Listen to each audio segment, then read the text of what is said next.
Pan கொஞ்சம் காஞ்சோன்னா கொஞ்சம் மிதமான சூட்டில் இந்த வரமிளகாயை நீங்கள் வதக்கி எடுத்துக்கலாம்.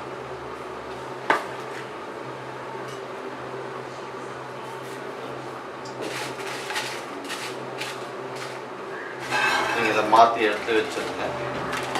நீங்கள் அதே மிதமான சூட்டில் இந்த மல்லி, மிளகு, சோம்பு இதெல்லாமே நீங்கள் கொஞ்சம் வாட்டி எடுத்துக்கோங்க. கொஞ்சம் மிதமான சூட்டு.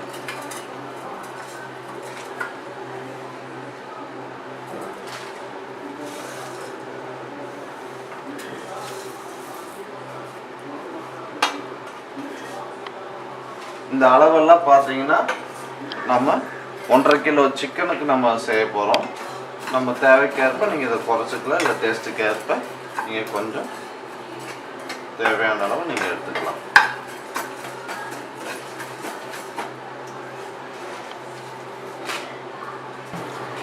இது கூட கொஞ்சம் இஞ்சி போட்டுக்குங்க. தேவைக்கான பூண்டு,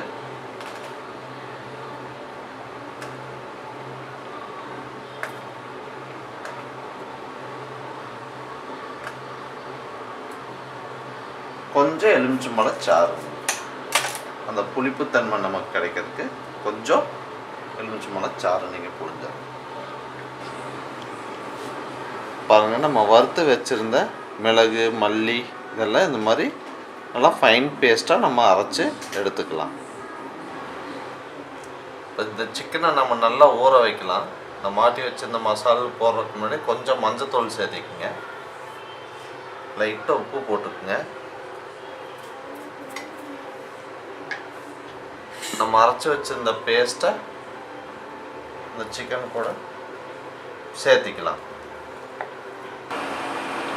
பாருங்க, ஊற வச்ச சிக்கன் நல்லா இப்போ ஊறிச்சு. ஒரு 1 மணி நேரத்துக்கு அப்புறம் நீங்கள் இந்த பாத்திரம் இருக்கும்போது எடுத்து வச்சுருங்க. ஆனியன் நல்லா இப்படி நல்லா சாப்ஸ் பண்ணிக்கோங்க. நல்லா பொடி பொடியாக வெட்டியை வச்சு தாளிக்கிறதுக்கு கடுகு சேர்த்தணுன்னா சேர்த்திக்குங்க. இல்லை அப்படின்னா வெறும் வெங்காயத்தோடு நீங்கள் விட்டுடலாம். வெங்காயம் கூட அவசியம் இல்லை. எண்ணெய் நல்லா காஞ்ச பிறகு நம்ம ஊற வச்ச சிக்கனை நீங்கள் ஒன்றுனா போட்டு நல்லா ஒரு 15 to 20 மினிட்ஸ் நல்லா வேக விட்டுட்டு நீங்கள் இறக்கிடலாம். நீங்கள் இல்லை சாப்பாட்டுக்கு இல்லை சப்பாத்திக்கு நீங்கள் ஏதாவது தொட்டுக்கிற மாதிரி வேணும்னா கொஞ்சம் ஆனியன் சேர்த்து கொஞ்சம் செமி கிரேவியாக நீங்கள் வந்து குக் பண்ணி எடுத்துருங்க. எண்ணெய் காஞ்சிருச்சு. வெட்டி வச்ச வெங்காயத்தை கொஞ்சம் போட்டுக்கங்க.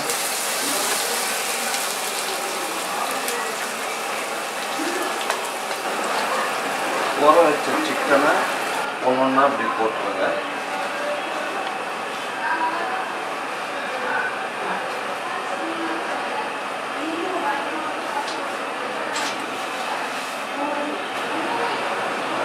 பாருங்க, நல்லா நமக்கு நல்லா குக் ஆகிருக்கு சிக்கன். அதில் இந்த பதத்துக்கு ஒரு 20 மினிட்ஸ் நீங்கள் விட்ட பிறகு உங்களுக்கு இந்த மாதிரி வரும்.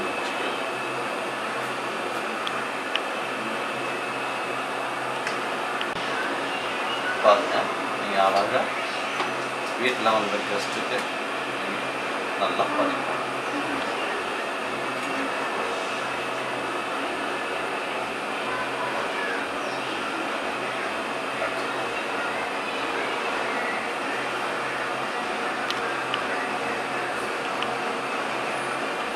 சுவையான சிக்கன் சுக்கா.